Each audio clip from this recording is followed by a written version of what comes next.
നമസ്കാരം. മലയാളി വാർത്താ ഹെഡ് എന്ന ചാനലിലേക്ക് സ്വാഗതം. ഈ വീഡിയോ നമ്മുടെ പൃഥ്വിരാജും ദുൽഖർ സൽമാനൊക്കെ വണ്ടി കള്ളക്കടത്ത് നടത്തി വിദേശത്തു നിന്ന് കൊണ്ടുവന്നതിന് അവരുടെ വീടുകളിലൊക്കെ റെയ്ഡ് ചെയ്തെന്നുള്ള വാർത്ത വന്നല്ലോ. അപ്പോൾ അതിനെ സൂചിപ്പിക്കാനാണ് ഇതിൽ ഒരു പ്രത്യേക എലിമെൻ്റ് ഞാൻ പറയുന്നത്. സാധാരണക്കാർ വണ്ടി മേടിക്കുമ്പോൾ നികുതി ബാങ്കിൽ നിന്ന് ലോൺ എടുത്ത് സർക്കാരിലോട്ട് നികുതി അടയ്ക്കുന്നു. ഇവർ സർക്കാരിൻ്റെ നികുതി അടയ്ക്കാതെ അവരുടെ പോക്കറ്റിലിടുന്നു, മുതലാളിമാരാണ്. ഈ കാര്യം സൂചിപ്പിക്കാനാണ്. മുഴുവൻ കേട്ട് കഴിഞ്ഞാലേ കാര്യങ്ങൾ ശരിക്കും മനസ്സിലാകത്തുള്ളൂ. അതുകൊണ്ട് വീഡിയോ മുഴുവനായിട്ടും കേൾക്കണമെന്ന് അഭ്യർത്ഥിക്കുന്നു. ഇനി ഇഷ്ടപ്പെട്ടെങ്കിൽ സബ്സ്ക്രൈബ് ചെയ്യാനും അഭ്യർത്ഥിക്കുന്നു. നമ്മൾ പലപ്പോഴും ആവർത്തിക്കുന്നൊരു പഴഞ്ചൊല്ല, പട്ടി കടലിൽ ചെന്നാലും നക്കിയേ കുടിക്കുള്ളൂ. അത് ഒരാളുടെ സ്വഭാവം ഏത് അവസ്ഥ മാറിയാലും ആ തനിനിറം കാണിക്കുമെന്ന് പറയുന്നതിന് തുല്യമായിട്ടുള്ളൊരു പഴഞ്ചൊല്ല. എന്ന് പറഞ്ഞ പോലെയാണ് ധനവാന്മാർ. അവർ 10 കോടി 20 കോടി 50 കോടിയൊക്കെ ചെറിയ കാര്യങ്ങൾക്ക് വേണ്ടി ചിലവാക്കിയാലും സർക്കാരിന് ആരെങ്കിലും പറ്റിക്കാൻ തട്ടിക്കാൻ അവസരം കിട്ടിയാൽ ഒരു 10 കോടി ചിലവാക്കുന്നതോട് കഴിവുള്ളൊരു 10 ലക്ഷം തട്ടിക്കാൻ കിട്ടിയാൽ തട്ടിച്ചിരിക്കും. അതാണ് നമ്മുടെ ഇപ്പോൾ ഈ ചില സിനിമാ താരങ്ങളുടെ വീട്ടിലൊക്കെ കസ്റ്റംസ് റെയ്ഡ് നടത്തി എന്ന് പറയുന്നത്. ഇവർക്ക് വിദേശ കാറുകൾ നേരായ വഴിക്കൂടെ ഇറക്കാൻ പണമുള്ളവരാണ്. ഇത്ര ക്രേസ് അവിടുത്തെ കാറിനുണ്ടല്ലേ. ഇപ്പോൾ ഇന്ത്യയിൽ ധാരാളം മോഡൽ, 100 കണക്കിന് മോഡൽ കാറുകളുണ്ട്, വില കൂടിയതുമുണ്ട്. ഇവർക്ക് ധനവാനാണെന്ന് മറ്റുള്ളവരെ കാണിക്കാനാണെങ്കിൽ ഒരു 5 കോടിയുടെ കാറ് ഇറക്കുമതി ചെയ്ത് അതിൻ്റെ നികുതി 5 കോടി കൊണ്ട് അടയ്ക്കട്ടെ. ഇവർ ഈ കള്ളക്കടത്ത് മുഖാന്തരം ബാക്ക് ഡോറിൽ കൂടെ കൊണ്ടുവന്ന് ഇതുകൊണ്ട് എനിക്ക് വിദേശ കാറുണ്ട്, വിദേശ നിർമ്മിത കാറ് എന്ന് പറഞ്ഞ് ഇവിടുത്തെ കാറിനേക്കാളും പ്രത്യേകിച്ച് മേന്മയൊന്നുമില്ല. നമ്മുടെ ഇവിടുത്തെ റോഡിന് പറ്റിയത് ഇവിടെ ഉണ്ടാക്കുന്ന കാറ്. 150 കിലോമീറ്റർ സ്പീഡിൽ ഓടാവുന്ന കാറ് നമ്മുടെ നാട്ടിലുണ്ടായിട്ട് കാര്യമില്ല. നമ്മുടെ നാട്ടിൽ മാക്സിമം അലോ ചെയ്തിരിക്കുന്ന 80 കിലോമീറ്റർ സ്പീഡാണ്.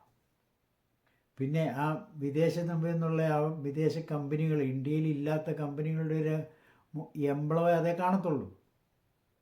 അതേ സ്ഥാനത്ത് പാവപ്പെട്ടവർ, അതായത് സാധാരണക്കാർ, ഇന്നിപ്പോൾ കാറ് ഇല്ലാത്തവരാരുമില്ല.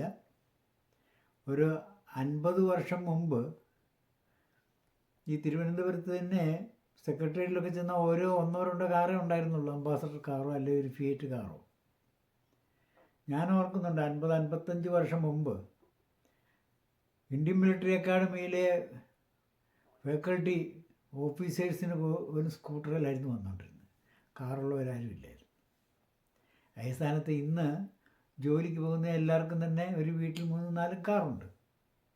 അപ്പോൾ ഈ കാറ് സൗകര്യാർത്ഥമുണ്ട്, പിന്നെ അഭിമാനത്തിന് വേണ്ടി മേടിച്ച് വീട്ടിൽ പോർട്ടിക്കോയിൽ ഇടുന്നവരുമുണ്ട്.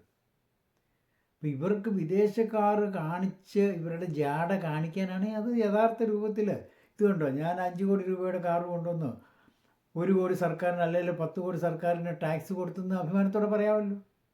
പിന്നെ ഇവർ ഈ ബാക്ക് ഡോറിൽ കൂടെ രഹസ്യമായിട്ട് കൊണ്ടുവന്നിട്ട് ഇവിടെ ജാട കാണിക്കുന്നതിന് ഇവരുടെ അടുത്ത് ആണല്ലോ ഈ കാറ് കൊണ്ടുവരുന്ന കള്ളക്കടത്തുകാർ അപ്രോച്ച് ചെയ്ത്. നമ്മുടെ അടുത്ത്, എൻ്റെ അടുത്ത്, നിങ്ങളുടെ അടുത്ത് വന്നിട്ടില്ല. അപ്പം മേടിക്കാൻ ഇങ്ങനെയുള്ളവരാണ് ഇതിന് മുൻകൈ എടുക്കുക എന്നുള്ളത് അവർക്കറിയാം. അത് തന്നെ ഇത് 5-10 ലക്ഷം രൂപയൊന്നും ആയിരിക്കില്ല.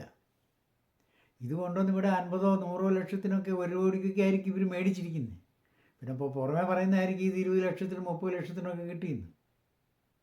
അപ്പം ഇവർ മേടിച്ചത് കോടികൾ മുടക്കി ആയിരിക്കും. പക്ഷെ അവിടെ ഞാൻ പറഞ്ഞില്ലേ, നേരെ ചൊവ്വേ ഇത് ഇറക്കുമതി ചെയ്താൽ 10 കോടി ചിലവാകുന്നിടത്ത് ഇവിടെ 1 കോടി ചിലവാകുന്നുണ്ടെങ്കിൽ ലാഭമാണല്ലോ 9 കോടി.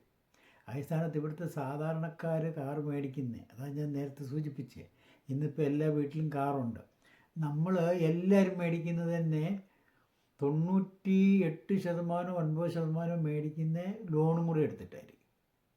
അതായത് ഒരു 10 ലക്ഷം രൂപ മുടക്കി ഓൺ റോഡ് കാറുണ്ടെങ്കിൽ അതിന് സർക്കാരിലോട്ട് ചുരുങ്ങിയതൊരു 3 ലക്ഷം രൂപയിലും കിട്ടും. 3-4 ലക്ഷം രൂപ എക്സൈസ് ഡ്യൂട്ടി ഫാക്ടറിയിൽ തന്നെ അത് ചാർജ് ചെയ്തിട്ടാണ് ഇങ്ങോട്ട് വിടുന്നത്.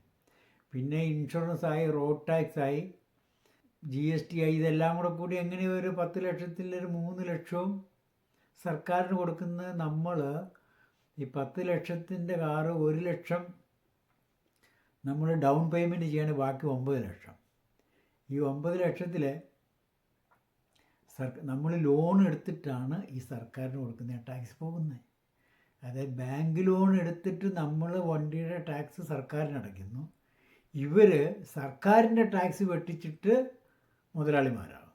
അത്രയും സേവിങ്സ് അവർ നടത്തിയല്ലോ. അപ്പോൾ ഒരു കാർ 5 കോടി മേടിച്ച് 4 കോടി സേവ് ചെയ്താൽ ആ 4 കോടി അവർ സർക്കാരിന് കൊടുക്കേണ്ടത് തട്ടിച്ച് അവർ മുതലാളിയാകുകയാണ്. അപ്പോൾ ഇവരെയൊക്കെ എന്തുകൊണ്ട് ഇങ്ങനെ സംഭവിക്കുന്നു?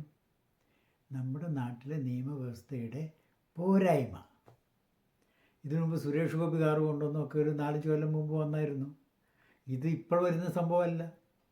കഴിഞ്ഞ നൂറ്റാണ്ടുകളായിട്ട് ഒരു 50-75 വർഷം സ്വാതന്ത്ര്യം കിട്ടിയ പിന്നെ അന്ന് തൊട്ട് തുടങ്ങിയതാണ് ഇങ്ങനത്തെ കള്ളക്കടത്ത്. പക്ഷെ ഇവിടെ ഇതൊക്കെ ചെയ്താലും അവിടെ ഇവിടെയൊക്കെ കുറച്ച് കാശ് കൊടുത്ത് ഈസി ആയിട്ട് ഇവർ ഈ കാറ് ഓടിച്ചുകൊണ്ട് നടക്കും. ഈ വഴിക്കൂടെ കൂടി വന്നാൽ കുറച്ച് പിഴ അടയ്ക്കുമായിരിക്കും. പിഴ അടയ്ക്കുന്ന അവസരം വരുന്ന പിടിച്ചാലാണ്. ഈ കുറ്റവാളികൾ, ഈ മോഷ്ടാക്കളും എല്ലാം കൈക്കൂലി വാങ്ങുന്നവർ എന്തുകൊണ്ട് വാങ്ങുന്നു? 1 ലക്ഷം പേര് കൈക്കൂലി വാങ്ങുമ്പോൾ ഒരാളെയാണ് പിടിക്കുന്നത്. എന്നാൽ 1 ലക്ഷം മോഷണങ്ങൾ നാട്ടിൽ നടന്നു കഴിയുമ്പോൾ ഒരാളെയാണ് കിട്ടുന്നത്.